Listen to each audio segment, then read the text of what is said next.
Sex on TV.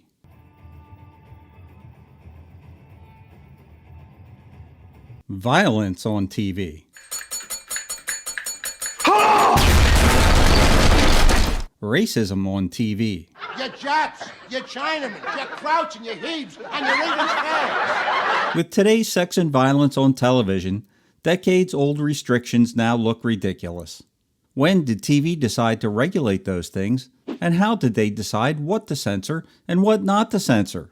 We'll find out on this episode of Rerun Zone. On September 7, 1927, television was first shown to work by Philo Taylor Farnsworth, a 21-year-old inventor who lived without electricity in his home until he was 14 years old. Farnsworth's invention, which used a beam of electrons to scan images, is the direct ancestor of today's television. 1934, creation of the FCC. In the 1930s, TV was in uncharted waters when it came to what was going to be allowed and what wasn't. So, with the Communications Act of 1934, the U.S. federal government stepped in and created an official government agency, calling it the Federal Communications Commission, or FCC, to regulate TV and radio broadcasts. While the first regulations were mostly aimed at radio, they would later form the basis of federal television indecency regulation.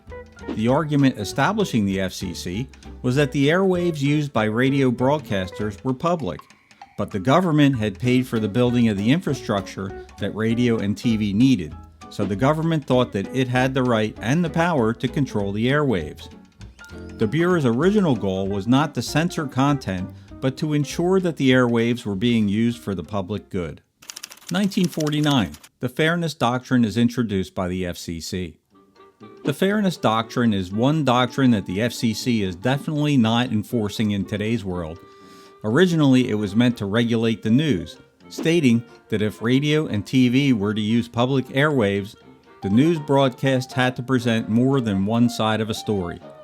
If you didn't comply, you risked losing your broadcast license. 1952, creation of the Code of Practices for television broadcasters. Television was making its way into people's homes at a rapid rate in 1952, and broadcasters started to realize that they were having an impact on the American culture. So the National Association of Broadcasters decided to create the Code of Practices for television broadcasters. The networks all agreed not to show content with profanity, negative family life, irreverence to God or religion, sex, drunkenness, or drug use, cruelty, show how to commit crimes, use horror for the sake of scaring people, or cast law enforcement in a negative light. They also limited how many commercial minutes could be placed on a program. Eventually, they abandoned the code due to the swiftly changing American culture. 1952. Lucy is pregnant. In a world where it seems like almost anything goes on television, there was a time when just saying the word pregnant on TV wasn't allowed. When Lucille Ball was pregnant during the filming of the second season of I Love Lucy, network execs, censors, and advertisers all told her husband, Desi Arnaz, that they wouldn't approve the pregnancy storyline. Arnaz argued that it was a natural thing for them to have a child, but they said, "You cannot show a pregnant woman on television." Arnaz then turned to Alfred Lyons, who was chairman of the board at the Philip Morris Tobacco Company and the show's largest sponsor. He wrote him a letter explaining that they were delivering the network's #1 show and a big moneymaker for the company. He told Lyons that his people were telling him what not to do, and if you agree with them, they will also tell us what to do in the future, and that he and Lucy will no longer be responsible for the show being the #1 show on the network. Suddenly, all protest against the pregnancy storyline ended, although they still weren't allowed to use the word pregnant in the show. Terms like with child, having a baby, and expecting were used instead. Years later, they found out what had convinced the network to back off. During a trip to New York, Arnaz talked to Lyons' assistant at Philip Morris, and the assistant showed him the memo that Lyons had sent after Arnaz had talked to him. The memo read, "To whom it may concern, don't fuck around with the Cuban. Signed, A.L." 1953. the first televised trial. The first trial to be broadcast on television was on WKY-TV in Oklahoma. They would air highlights from the murder trial of Billy Eugene Manley, a young cop killer who was convicted of manslaughter and sentenced to 65 years in prison. Before 1953, television cameras were not permitted in courtrooms. 1953. CBS is pressured to cancel the Amos and Andy TV show. The Amos and Andy show was an extremely popular radio program that featured the two white men who created the show, portraying two black men trying to find a better life for themselves by moving to Chicago. When it was later adapted for television in 1951, the show was comprised almost entirely of black actors. In 1953, the NAACP protested the show as being racist. They claimed that it showed black Americans as being lazy, dumb, and dishonest. So CBS buckled to pressure and canceled the show.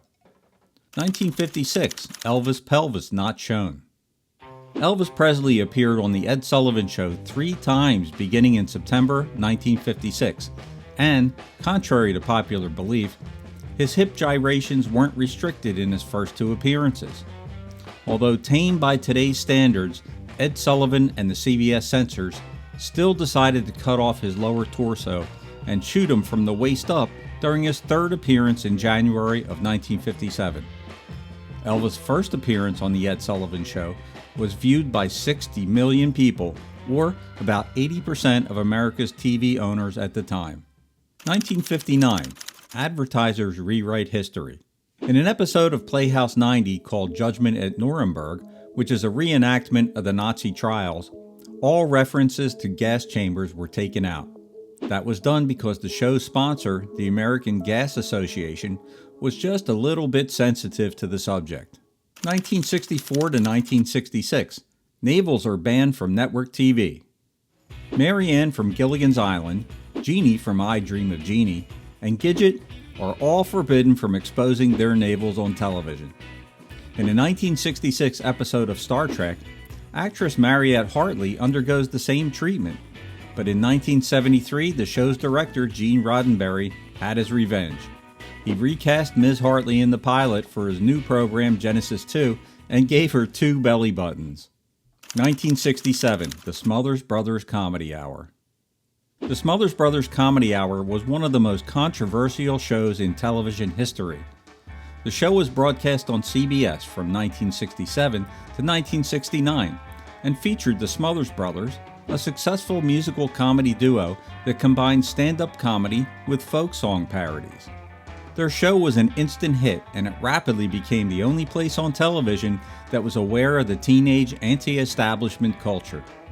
It became known for its anti-establishment and pro-drug culture humor, making fun of Middle America's values, the military, the police, and the government.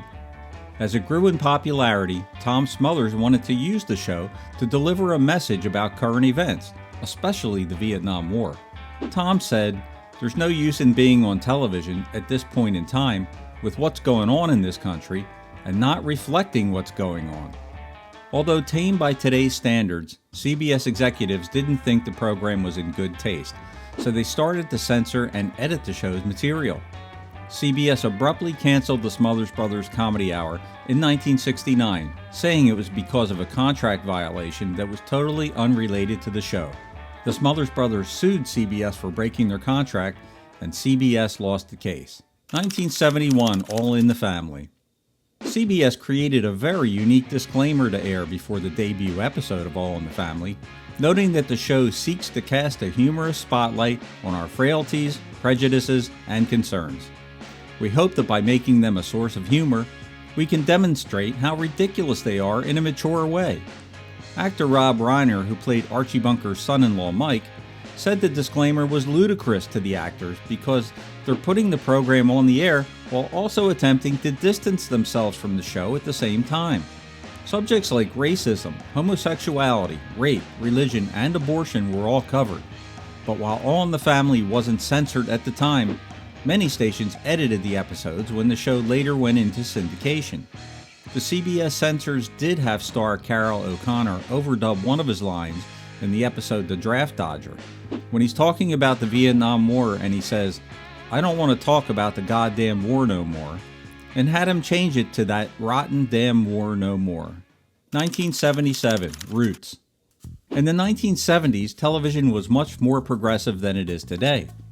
Based on the Pulitzer Prize-winning novel by Alex Haley, Roots was one of the highest-rated programs in television history, and was one of the first to contain uncensored nudity. The FCC didn't have any objections because of the program's historical nature, and because it was a TV miniseries, not a regular series. A disclaimer was run before each episode warning the viewer of nudity, graphic language, and violence. 1978, the Supreme Court steps in. In 1973, a George Carlin comedy routine called Filthy Words was broadcast in its entirety on WBAI in New York City. John Douglas, who was an active member of Morality in Media, claimed that he heard the broadcast while driving with his 15-year-old son in the car and complained to the FCC.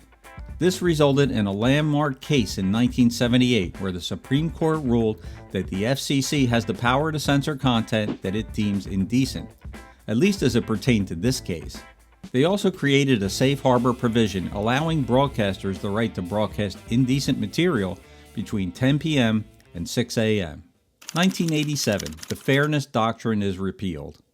40 years after it was first implemented, the FCC finally repeals the so-called Fairness Doctrine.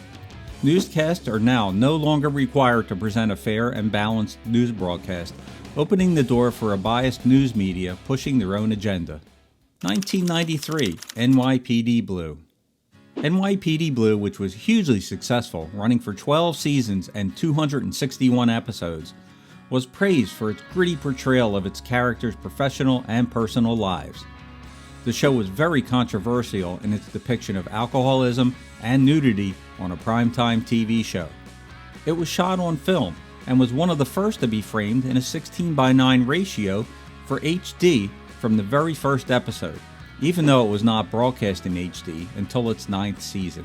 Because of the show's nudity and raw language, at least 30 network affiliates refused to run the show when it debuted. After the ratings started to climb, many of those affiliates jumped on board. Moral objections be damned. The Parents Television Council, formed in 1995 largely because of this series, filed complaints with the FCC several times over the show's raw language. But the FCC didn't fine ABC since the programs were broadcast before a 2004 decision that obscenities would result in an automatic fine. 2004, Janet Jackson's wardrobe malfunction. During the halftime show of Super Bowl 38, Janet Jackson's breast was exposed to millions of people for exactly 1.01 seconds. This resulted in an FCC fine of $550,000 against CBS and $10 million in sponsored refunds that the NFL had to fork over. 2006, South Park is censored. In a South Park episode depicting the Prophet Muhammad, the FCC stepped in and said that the episode was overly offensive to one group of people and could also pose a national security threat. A fine was not issued, but creators Trey Parker and Matt Stone did slip in an image of Muhammad in the opening credits, which the FCC didn't catch. 2022, the present. Live events are still broadcast on a delay to give the censors time to snip out any unwanted profanity or wardrobe slips that might happen. But now most people watch their TV streaming over the internet, which the FCC doesn't yet have the ability to regulate or censor. If you value freedom of speech and your First Amendment rights, stay vigilant as they are constantly trying to tell us what we can and cannot watch, or even what we can and cannot say. Let's keep the internet free. This is Rich from Rerun Zone, signing off.